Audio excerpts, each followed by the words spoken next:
안녕하세요. 오늘 발표를 하게 된 강성욱입니다. 제가 준비한 내용은 데이터 엔지니어가 되기 위한 준비 과정으로서 나는 어떻게 데이터 엔지니어가 되는지에 대한 내용을 설명드리고요. 데이터 엔지니어가 되기 위한 준비 과정에 대한 기술에 대해서 잠시 말씀을 드리도록 하겠습니다. 이번 발표는 코트라에서 진행하는 K무브라는 이벤트에서 진행을 하게 되었고요. 저는 SQL 엔젤스라는 커뮤니티에서 활동하고 있으며 이번 기회에 함께 발표를 하게 되었습니다. 우선 제 소개를 먼저 드리도록 하겠습니다. 제 이름은 강성욱이고요. 현재 NHN 글로벌에서 SRE 팀 매니저를 담당하고 있고요. 프린시펄 데이터베이스 엔지니어로 활동을 하고 있습니다. 제가 이제 썼던 책은 SQL 관련해서 각종 기술 관련 책이 있고요. 우린 이렇게 왔다라고 해서 한국에서 미국에 오게 된 계기, 그리고 내가 어떻게 미국에 오게 됐는지에 대한 내용이 책으로 나와 있고요. 그리고 최근에 이제 홀로 성장하는 시대는 끝났다는 책에서 4장에서 이제 인터뷰로 참여를 했었습니다. 제가 개인적으로 제 카카오톡과 이제 링크드인, 페이스북을 이제 공개를 했는데요. 혹시나 궁금한 점이 있으면 해당 주소를 추가해서 연락해 주시기 바랍니다. 저희가 이번 세미나를 준비하면서 카카오톡 오픈책을 만들었습니다. 그래서 화면에 보이시는 링크 또는 QR코드를 사용하셔서 이제 실시간 상담을 진행하고 있고요. 미국 취업 또는 K무브로 검색하시면 이제 해당 오픈챗을 검색할 수 있습니다. 시작하기 앞서서 잠깐 제 얘기를 먼저 좀 드리려고 합니다. 저는 과거 세일즈맨으로 사회생활을 시작을 했었고요.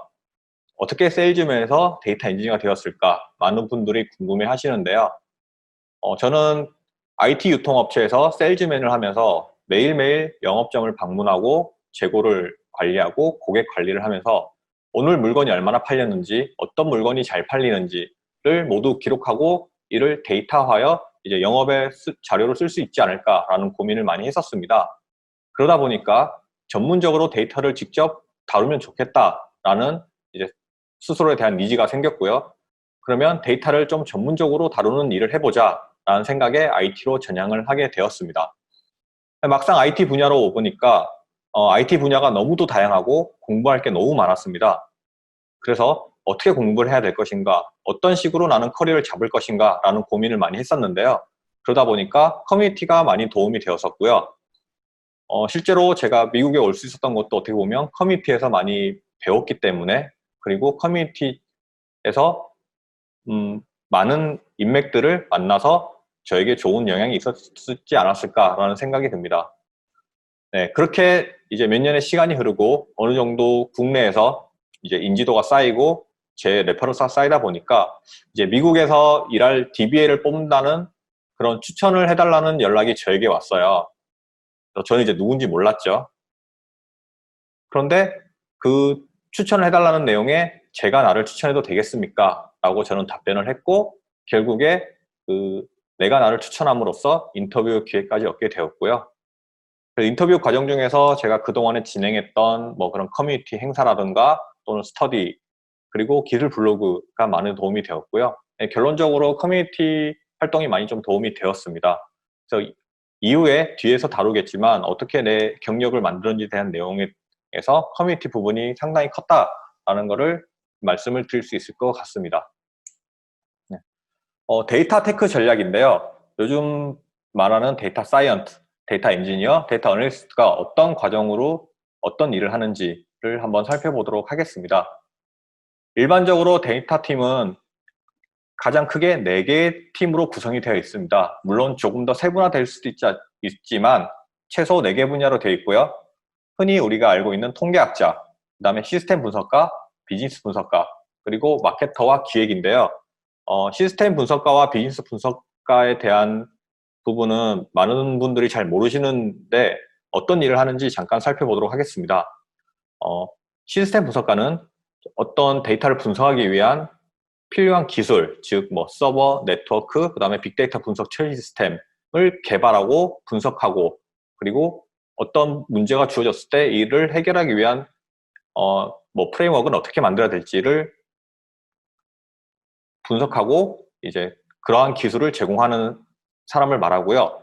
비즈니스 분석가는 우리가 현재 분석하려는 도메인, 즉 뭐 어페럴이면 어페럴 또는 뭐 제조면 제조 이런 식의 해당 도면에 대한 비즈니스 지식이 뛰어나고 비즈니스 프로세스 또는 시스템을 문서화한 다음에 이를 기술적으로 통합하고 평가하는 일을 합니다. 즉 시스템 분석가와 비즈니스 분석가 그리고 마케터, 기획, 통계학자 사이에서 커뮤니케이션 하는 역할을 담당하고요. 네. 어떻게 보면 분석을 하는 데 있어서 실제 통계학을 졸업했거나 또는 뭐 그런 분석가보다 좀 더 중요한 부분이라고 할 수도 있습니다. 데이터를 분석하는 과정인데요. 데이터를 분석하기까지는 실제로 많은 과정이 필요합니다. 대부분 매체에서는 데이터 분석가 이러면 굉장히 화려한 차트 위에 어널리시스만 얘기를 하는데 사실은 그런 리포트를 만들어내기 위해서는 화면에 보이는 그림과 같이 매우 많은 단계를 거치게 되고요. 이런 각 단계마다 필요한 기술이 다릅니다. 그래서 앞에서 말씀드린 뭐 통계학자도 필요하고요. 그다음에 시스템 분석가도 필요하고요.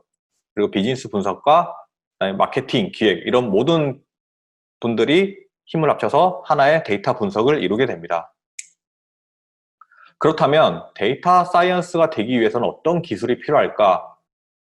지금 화면에 보이시는 것들이 데이터를 분석할 때 많이 사용되는 기술 중에 하나입니다. 각종 프로그램부터 시작을 해서 뭐 통계학 지식, 그리고 데이터베이스 기술, 그다음에 빅데이터 분석 기술, 그리고 머신러닝, 뭐 리포트 기술 이런 모든 기술들이 필요합니다.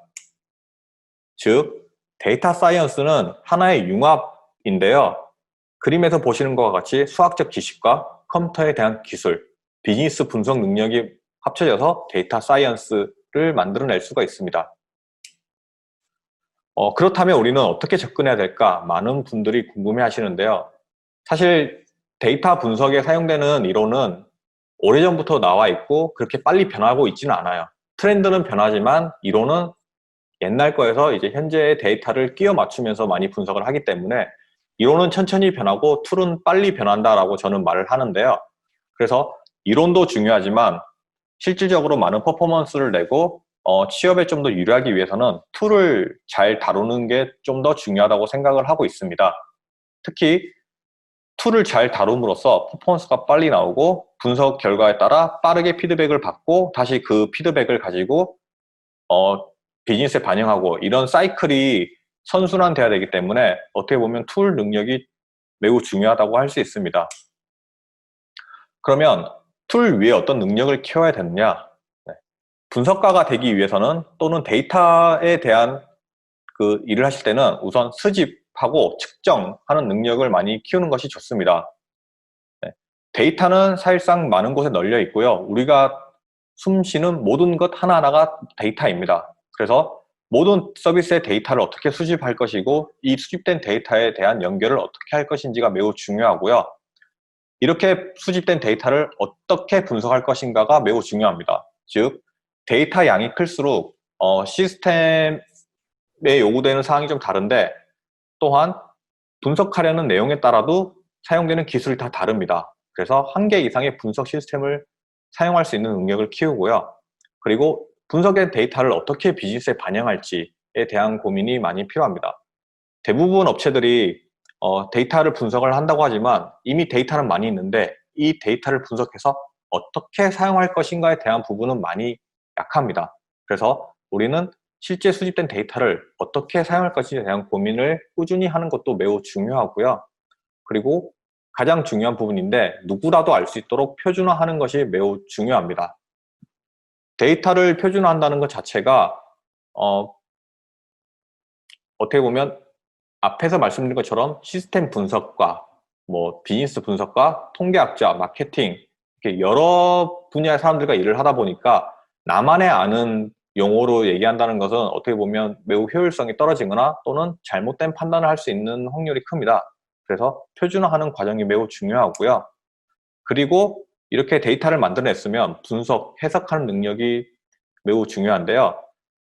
대부분 사람들이 데이터를 분석한다고 접근을 할 때 나는 많은 데이터를 봐야지 라고 생각을 합니다. 하지만 모든 데이터를 본다고 해서 항상 좋은 결과가 나오는 것은 아닙니다. 즉, 데이터를 볼 때 어떤 데이터가 나에게 맞는지 또는 이 데이터로서는 노이즈가 너무 많아서 사용할 수 없다라는 필터하는 능력도 키워야 되고요. 그렇기 때문에 모든 데이터를 보려고 하지 말고 우리가 분석하려는 관점에서 필요한 데이터를 선별하는 능력이 좀 필요하고요.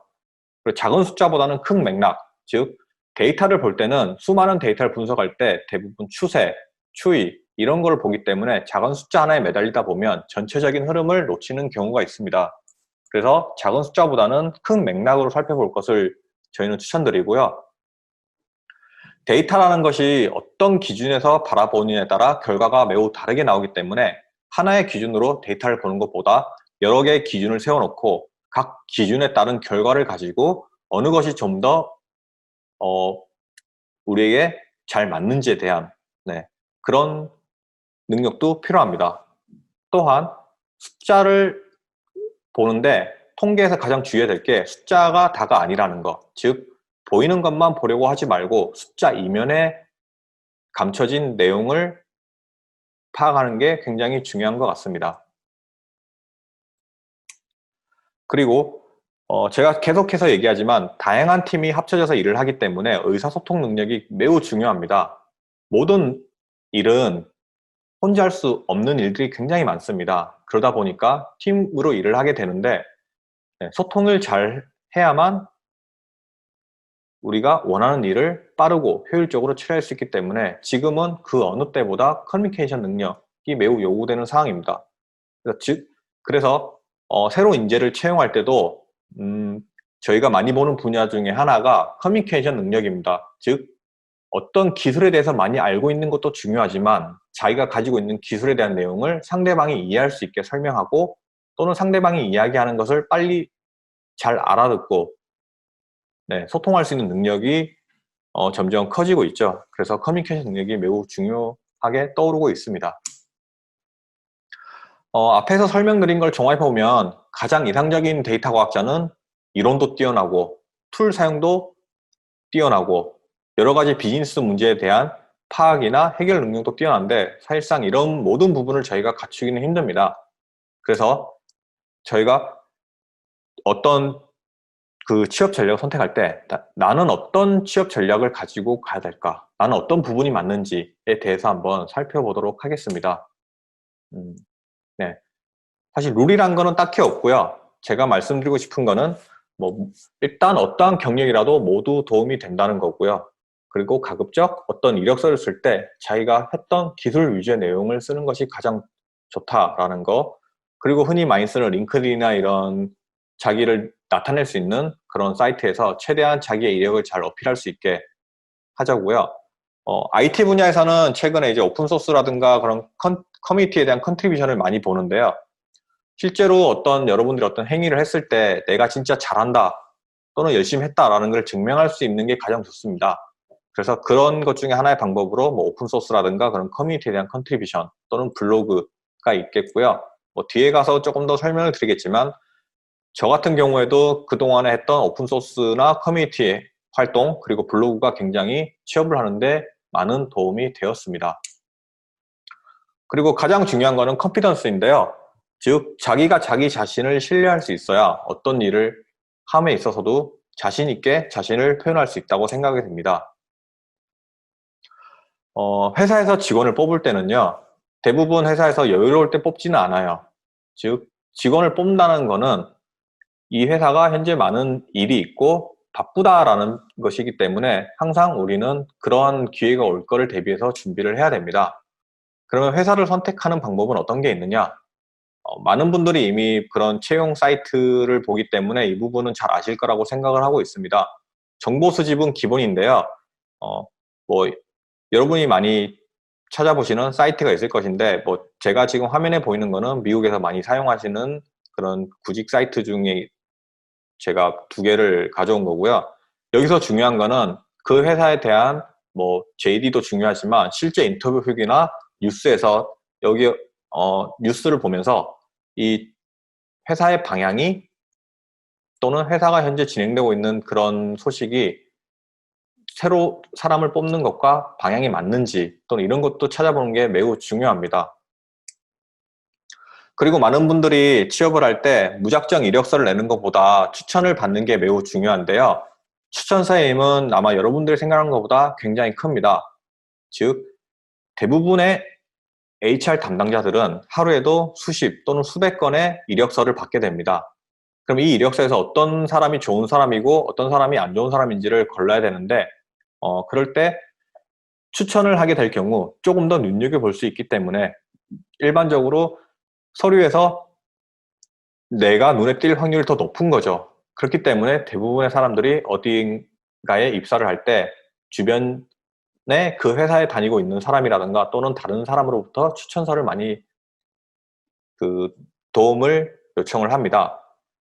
추천서를 작성할 때도 약간의 매너가 있는데요. 우선 자신의 이력서에 그 레퍼런스로 이름을 써도 되는지 미리 물어보는 것을 추천드립니다. 즉, 나는 이 사람이 친하다고 생각하고 잘 알기 때문에 나를 당연히 추천해 줄 거야 라고 해서 이름을 썼는데 막상 실제 레퍼런스 체크라고 해서 그 이력서에 기입된 사람에게 연락이 갔을 때 그 사람이 모르고 있거나 또는 잘못된 대답을 했을 경우에 오히려 더 안 좋은 영향이 발생할 수 있습니다. 그렇기 때문에 이력서를 작성하실 때 이력서에 이름을 써야 되는지 항상 먼저 물어보시고요. 그리고 이력서에 이름을 쓸 때도 회사의 정보나 배경을 미리 설명을 해주는 것이 좋습니다. 내가 어떤 회사에 취업을 하려는 건지 어떤 이력서에 너의 이름을 쓸 것인지를 알아야지 그분도 동의를 할 것이고 또는 그 회사에서 연락이 왔을 때 유연한 대처가 가능하기 때문에 그 회사에 대한 정보 또는 내가 어느 이력서를 쓸 것인에 대한 정보를 미리 설명해 주는 것이 좋고요. 그리고 혹시나 결과가 좋지 않더라도 추천해 준 사람들에게는 감사의 표현을 꼭 하는 것이 좋습니다. 왜냐하면 우리는 언젠가는 또 서로에게 도움을 주고 또는 도움을 받는 입장이기 때문에 추천인들에게 항상 감사의 표현을 해서 그 다음 기회를 만드는 것도 매우 중요합니다. 지금 화면에 보이시는 것은 일반적인 채용 프로세스인데요. 여기에서 저는 이제 IT에 몸을 담고 있기 때문에 IT 쪽에서는 코딩 인터뷰라는 것이 기본 문화로 정착이 되어 있습니다. 만약에 여기 계신 여러분들이 지금 어떤 회사에 지원을 한다고 했을 때 처음에는 뭐 링크드인이나 또는 그 회사 채용 사이트에서 이력서를 제출을 하게 됩니다. 그러면 HR 담당자들이 그 이력서를 보고 리뷰를 하게 되죠. 그리고 그 중에서 몇몇 분들에게 전화 인터뷰를 시도를 합니다.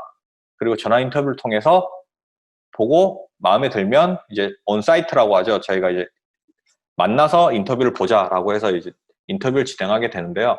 IT 같은 경우에는 그 온사이트 인터뷰가 되기 이전에 코딩 인터뷰를 먼저 진행을 합니다. 이제 온라인으로 진행을 하는데요. 여기에서 이제 이 사람의 실질적인 실무에 대한 내용을 한 번 더 필터를 하는 거죠. 그리고 여기서 통과가 되면 이제 또 2차, 3차 면접이 이루어지는데요. 예를 들어 코딩 인터뷰를 통과하고 실제로 만났는데 우리가 생각했던 것과 조금 뭔가 다른 부분이 있어. 또는 뭔가 조금 더 확인이 필요한 부분이 있어 라고 할 경우에는 필요에 따라서 현장에서 진행하는 온사이트 코딩 인터뷰가 있고요. 네. 그리고 온사이트 인터뷰를 통과하고 나면 나머지 이제 팀 인터뷰나 뭐 그 외 회사 문화에 따라 채용 프로세스를 거치게 되고 최종적으로 합격을 하게 되면 이제 하이어가 되는 구조입니다. 저는 다른 직군은 잘 모르겠는데 IT 같은 경우에는 코딩 인터뷰도 보지만 실제로 화이트보드 인터뷰라고 해서 어떤 문제를 그 면접 중에 주어지고 그 내용을 화이트보드에 써가면서 자신의 이론과 그런 알고리즘이나 이런 거를 설명하는 걸 굉장히 많이 지금은 문화로 정착되어 있다고 합니다.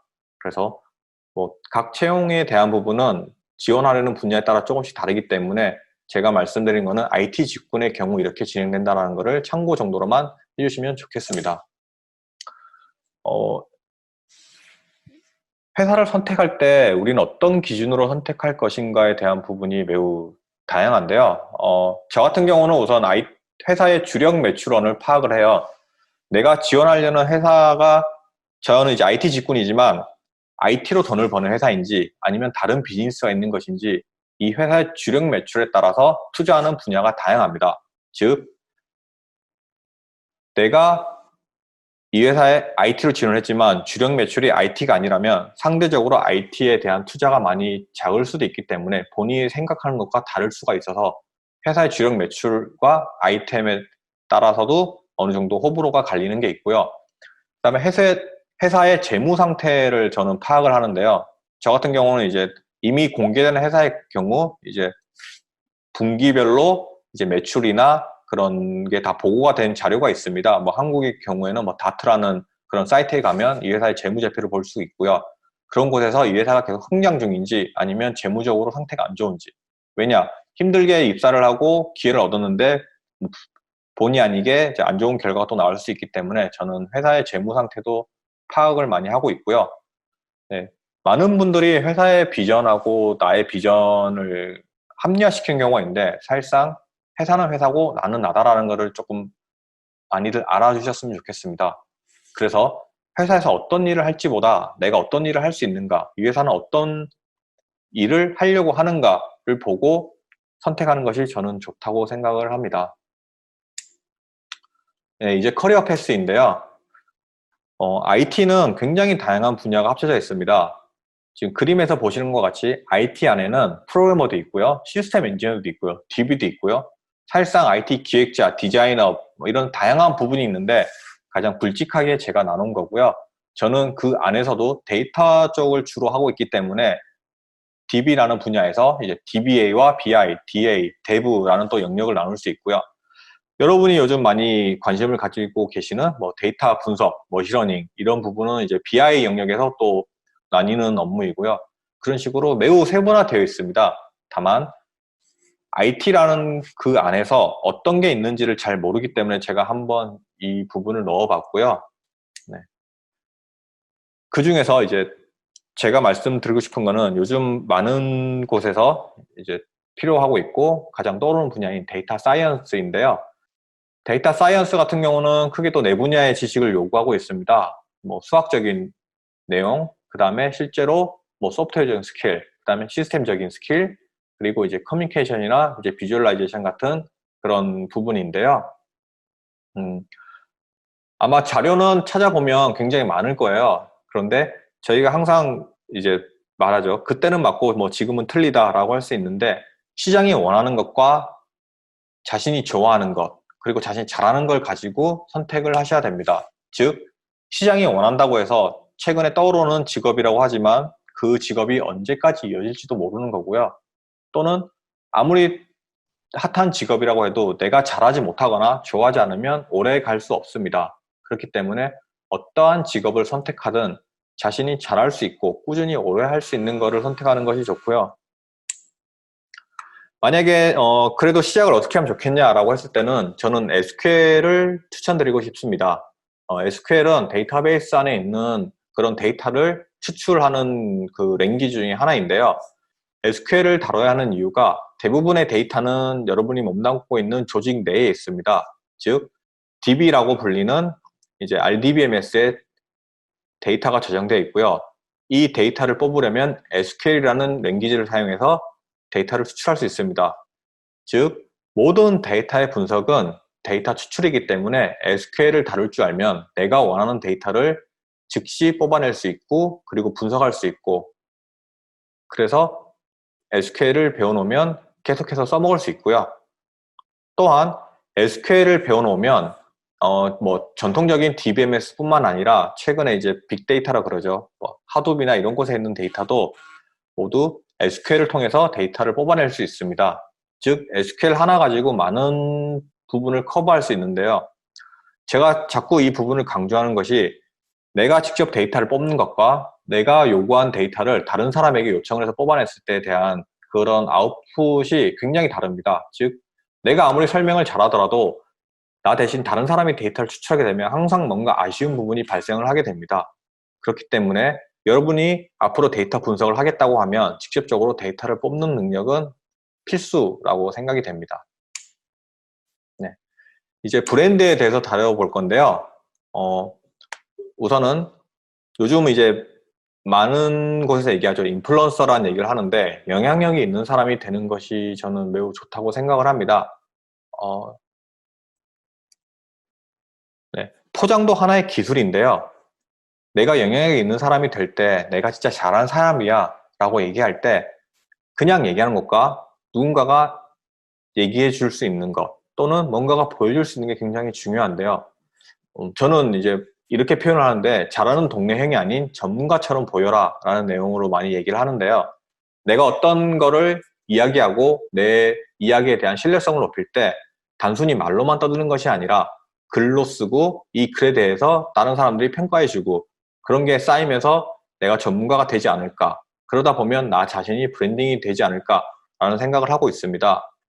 그래서 저 같은 경우에는 지금 뭐 많은 커뮤니티 활동도 하고 있고요. 그다음에 기술 블로그를 운영하면서 저 자신을 브랜딩하는 거에 많은 시간을 사용하고 또한 이렇게 브랜드를 만들다 보면 어쩔 수 없이 계속해서 자기 발전을 하게 됩니다. 네. 그래서 포장도 하나의 기술인 만큼 자기가 잘하는 것을 티를 내는 능력도 저는 매우 중요하다고 생각을 하고 있습니다. 그러면 본인의 브랜드를 만들기 위해서 이제 많은 사람들이 SNS를 사용하는데요. 저 또한 많은 SNS를 사용하고 있습니다.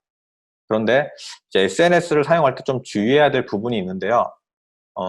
디지털 흔적은 한번 생성이 되면 지우기가 굉장히 힘듭니다. 즉, 링크라는 것은 어딘가가 복사가 되어 있고 내가 올렸던 그런 온라인의 흔적들이 누군가는 또 캡처를 해놨기 때문에 한번 이게 잘못되면 지우기가 굉장히 힘들어요.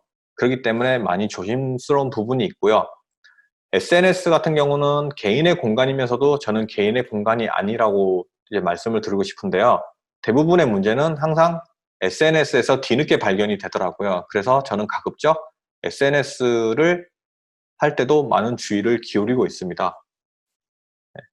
그리고 가장 중요한 것은 것은 마음껏 자랑해서 내가 진짜 잘하는 사람이야 라고 실력을 뽐낼 수 있는 거가 매우 중요한 것 같습니다. 그래서 SNS에서 좋은 이미지를 만들면 실제로 기업에서 채용할 때도 레퍼런스 체크를 하기 때문에 이 사람의 여러 부분을 들여다보고 있습니다. 특히 이제 뭐 링크드인이나 이런 곳에서 대한 이력도 있지만 이 사람이 실제로 이런 어떤 과정을 통해서 여기까지 왔는지 대한 부분을 많이 평가하기 때문에 SNS나 이런 부분도 많이 참고를 하고 있는 것으로 알고 있습니다. 저 같은 경우는 이제 블로그나 각종 커뮤니티 활동을 통해서 지금까지 성장을 했고 많은 도움을 받았다고 했는데요. 저는 많은 분들에게 한번 글을 많이 써보라고 추천을 드립니다. 대부분 사람들이 이제 공부를 했거나 어떤 설명을 할 때 정확히 설명을 못하면 그에 대한 내용을 정확히 이해하지 못하고 있다라고 저는 판단이 듭니다. 그래서 글쓰기를 통해서 내가 머릿속에서 알고 있다라고 생각하는 것을 다시 한번 정리해보고 실제로 글로 쓴 것을 다른 사람이 읽어보고 피드백을 주는 거에 따라 제가 조금 더 성장할 수 있는 기회를 얻을 수 있기 때문에 저는 글을 쓰는 거를 굉장히 추천을 드리고요. 생각을 잘 표현할 수 있어야 된다고 생각을 합니다. 네, 마지막으로 정리를 하면서 이력 경력을 만드는 방법인데요. 이거는 제가 했던 방법입니다. 저 같은 경우는 현재도 기술 블로그를 거의 한 9년째 운영을 하고 있고요. 계속해서 꾸준히 글을 쓰고 그 글을 쓰기 위해서 수많은 시간을 들여서 자료를 찾아보고 학습을 하고 이런 과정이 반복되고 있습니다. 그러다 보니까 항상 열심히 하는 사람으로 평가가 되기도 하고요. 때로는 스트레스가 오지만 그게 나중에 결국에 저한테 모두 이력으로 남아서 굉장히 추천을 드리는 바이고요. 그리고 큰 커뮤니티 활동을 많이 하시기를 적극 권장드립니다. 어떤 한 분야에서 유명인이 된다는 것은 내가 나를 인정하는 것이 아니라 남이 나를 인정하는 게 중요한데요. 저 같은 경우는 이제 IT 분야에서도 데이터베이스 영역인데 데이터베이스 커뮤니티에서 활동을 하면서 많은 글을 쓰고 그다음에 질문과 답변에 대한 내용을 하면서 많은 사람들이 인정을 해주기 시작하다 보니까 내가 나도 모르게 유명해져 있고 나는 또 거기에서 더 많은 정보를 주려고 노력을 하다 보니까 어느새 전문가 소리를 들을 수 있었거든요. 그래서 커뮤니티 활동을 하면서 나를 알리는 거. 왜냐하면 내가 어떤 분야를 진출할 때 전혀 엉뚱한 분야로 가지는 않잖아요. 그래서 이미 본인이 활동하고 있는 곳에서 어느 정도 인정이 되면 여러 곳에서 좋은 이제 스카우트 제의가 들어오겠죠. 네. 그리고 이왕 공부하는 거를 흔적을 남기는 게 가장 중요한데요. 요즘에는 이제 뭐 깃허브라든가 이런 여러 가지 그 코드를 공유하고 또는 내가 만든 코드를 평가를 받거나 또는 해줄 수 있는 그런 플랫폼이 잘 되어 있습니다. 네, 그런 데서 이제 코딩 연습을 하고 또 내가 만든 코드를 오픈하면서 나의 실력을 객관적으로 평가를 받을 수 있는 그런 활동을 많이 하는 것이 좋고요. 제가 글을 쓰는 것을 계속 강조를 했는데 블로그도 좋지만 기회가 된다면 한번 책을 써보는 것도 추천을 드립니다. 저도 여러 개의 책을 써보고 이렇게 잡지에도 기고를 해봤는데 조금 다르더라고요. 내가 알고 있는 거를 말로 하는 것, 그리고 그거를 블로그로 표현하는 것, 그리고 이거를 실제 책으로 쓰는 것, 책을 오프라인으로 출판해서 기록에 남는 것, 이 각각의 행위들이 좀 다르게 느낌이 다가와요. 그래서 이런 부분들이 모두 모이면 나중에 나에게 굉장히 유력한 이력과 경력이 되지 않을까라는 생각을 합니다. 네, 제가 준비한 건 여기까지고요. 제가 프레젠테이션 첫 장에 말씀드린 것처럼 저희는 실시간 오픈 챗으로 현재 그 상담 채널을 만들어 놨습니다. 그래서 그 궁금하신 사항은 오픈 챗으로 오시면 저희가 성실히 답변을 드릴 수 있도록 하겠습니다. 네, 감사합니다.